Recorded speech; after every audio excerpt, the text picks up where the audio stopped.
What's good, everybody? It's your boy, the We're back with another video. It's almost women's college basketball season, so we're going to start doing some season previews for teams. We're starting out with the number one team, the reigning defending champions, UConn Huskies. Make sure you like, comment, and subscribe so that you can come back and see the rest of the ones that we are going to do and what we do throughout the women's college basketball season. Without further ado, let's get straight into it. Like I said, the reigning defending champions lost some players, some key players like Paige Beckers. They lost players like Caitlin Chin, but they were able to bring players in as well as just continue to build off of what they already had. Obviously, you have Azzi Fudd and Sarah Strong, who are looking to be the two leaders of the team, the two leading scorers. And this is a very interesting season for Azzi Fudd for me, just because like she's always dealt with expectations, but I think this year there's even more, just from a standpoint of like we know she's going to be able to score at a high level. Is there going to be like anything different playmaking wise? In the podcast episode that Gino and Oriema went on, Fun Around and Find Out, he talked about how he wanted her to take more chances, to not be scared, to not be hesitant. Um, and that was like big for her confidence. So that's something I'm looking at this year is like, okay, does she take more chances defensively and offensively? Is she going to be a little bit more aggressive on certain aspects of the game, especially offensively? Is there going to be a bigger emphasis on her playmaking, or is it going to be like Kaylee Heckle, KK Arnold, Ashlyn Shade, Kellis Fisher? Like, are those players? Are we going to focus on them to run the offense and try to figure stuff out, or is it going to be a mix?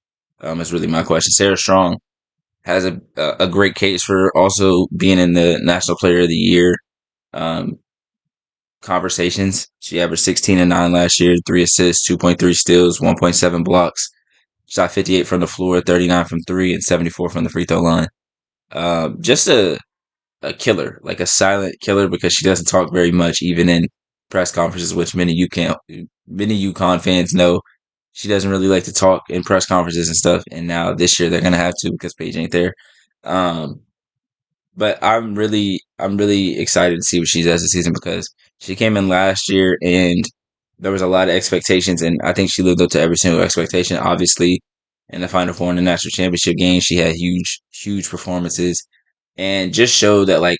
And everyone always says like her poise, but like to be that young and be that confident and like just like knowing your skill set that well to be like it just everything looks easy for Sarah Strong. Like, and there's really nothing that you could take away. Like she can shoot the three ball really high at a really high level. She's good around the rim. She can shoot the mid range. She can shoot or she can play out of the post. Like there's so many different things that she can do, and I don't know how you guard it. Um, and she's gonna have more emphasis on her this year, just because obviously Paige is gone, and it's gonna be between her and Azzi, like who's the number one on the scouting report for most teams, and that's what I'm interested to see is like for the top teams or like for the big games, like who is on the scouting report first? Like if they're to play Texas or South Carolina or LSU, like who is on the scouting report first? Are you more worried about Sarah Strong or are you more worried about AC Fudd? That's something I'm interested to see. The guard play is going to be super important this year. It's different than in years past. Well, they actually went through a lot of injuries years before, but it's different than last year because you had Paige Beckers regardless of what was going on. Even the year before that, where she played a good bit of the games, like, but she was playing like the four. But you always had her just in case something was going wrong. You know, now you don't really have that. Like Kaylee Heckle is still a really young guard. KK Arnold and Ashlyn Shade have never really had to play like the full on point guard role. So I'm very interested to see out of those three, which player like really puts themselves like, all right, I'm the point guard of this team. I understand what I need to do for this team. Which UConn is such a move offense, such a motion offense, like just runs plays like a lot. It's not really like you're coming down and you're having to make crazy decisions. It's just being confident and being able to make sure that you get into those plays and the best shot is getting had or is getting the best shot is getting taken after each possession. Um, I love Kaylee Heckle's game. I was a huge fan of her at USC, even when she was playing in high school. When I was doing research on some players last year going into the season, I think she is a really like I think she's a competitor. I think she is someone in that is gonna attack the paint at will. She can also shoot the ball, but she's a dog. Like that dog class that Kelsey Plum does.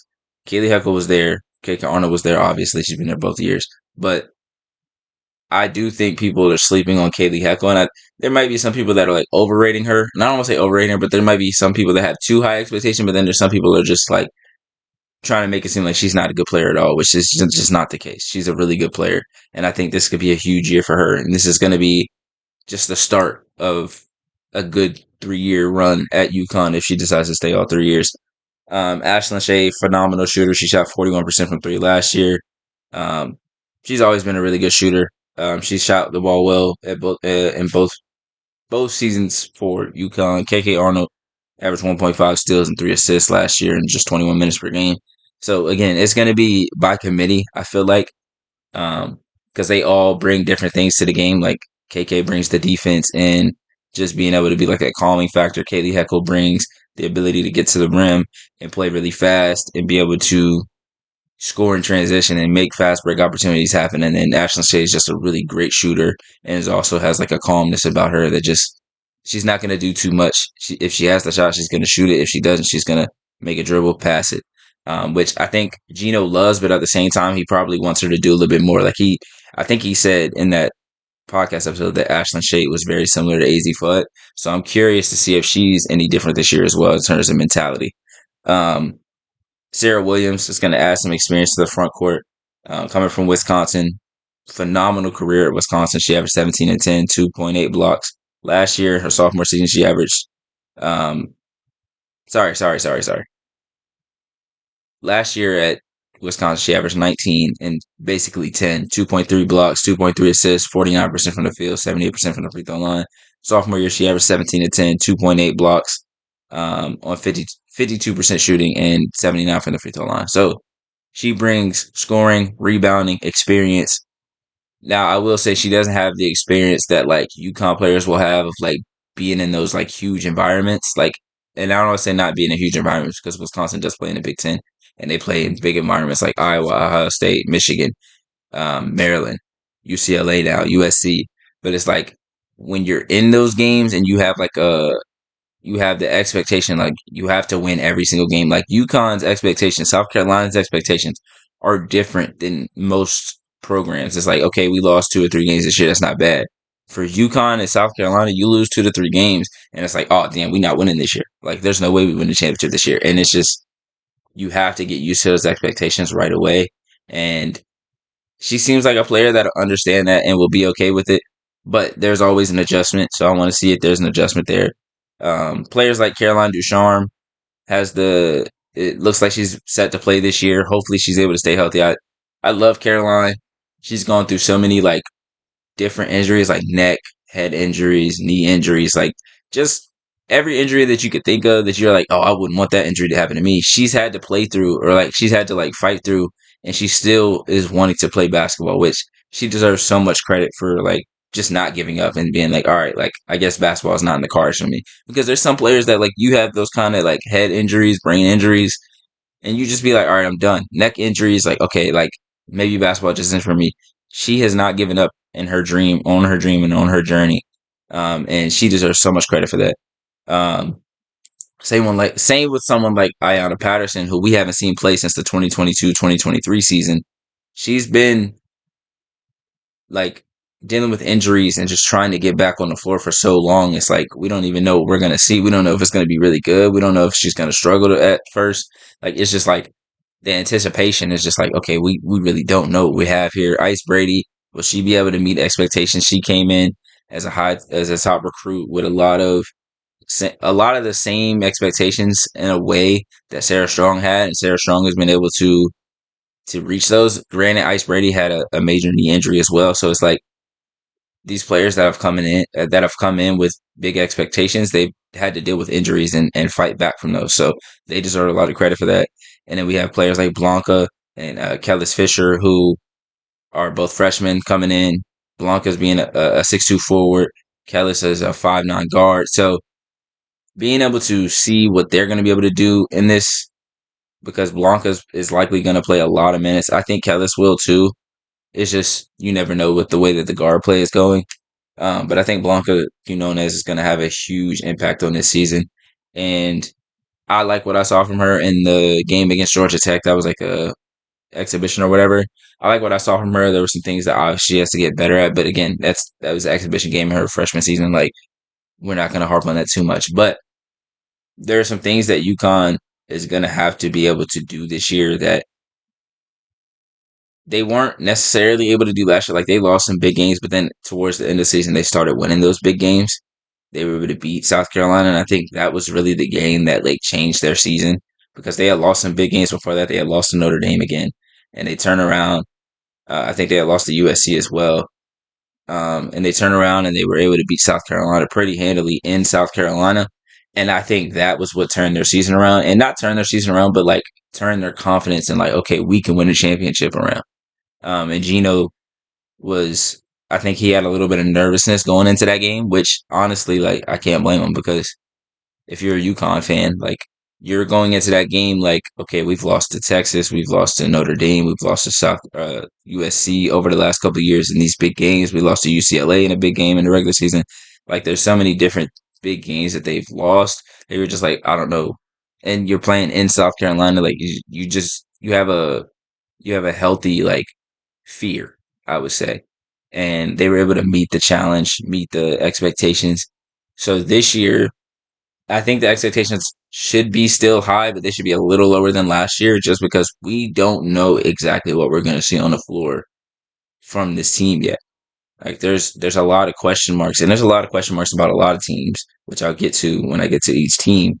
But this is a team that can absolutely repeat and should be one of the favorites. But this is also a team that has some flaws that if they can't figure those out, the season isn't going to be as good as everyone is hoping it to be. But that's not to say that it won't be. I believe in them. Uh, I, as a UConn fan, do believe that they will be in the national championship game. Um, but I do feel like there's a lot of things that they have to make sure that they are able to do throughout the season. It's a team that always plays a good non-conference schedule just because they won't say this, but they typically run through the Big East. Um, So they normally have a really good non-conference schedule. Now it's a little different this year because some of the teams that they probably thought would be a lot better have lost some key players. Like they have Florida State early, they have Louisville. Louisville still has good players, but they are pretty young now with some players graduating and moving on. Ohio State is still going to be really good, so that's going to be a huge game. But that one's in Connecticut. You have Utah as well, Michigan. I think Michigan's a really big game too. Um, Playing Ohio State and then playing Michigan that next weekend, um, I think is a huge back to back slate of games. Utah don't really know what to think about them fully yet with no Gianna Neepkin, so we'll see how that plays out. They do have USC again at USC, I believe, and then they have Iowa as well before the conference or during like as the conference season starts to start. They do have Notre Dame again, and they do have Notre Dame again, and they have Tennessee as well on their schedule. So there are big games within the Big East schedule and before. So we're gonna have opportunities to see this team against upper level competition and see how they're able to fare against those teams and see if it's different than the years before where granted some of those years they were dealing with a lot of injuries and then last year they were like early on they were struggling in those big games. So who's the player that you're going to late game is question.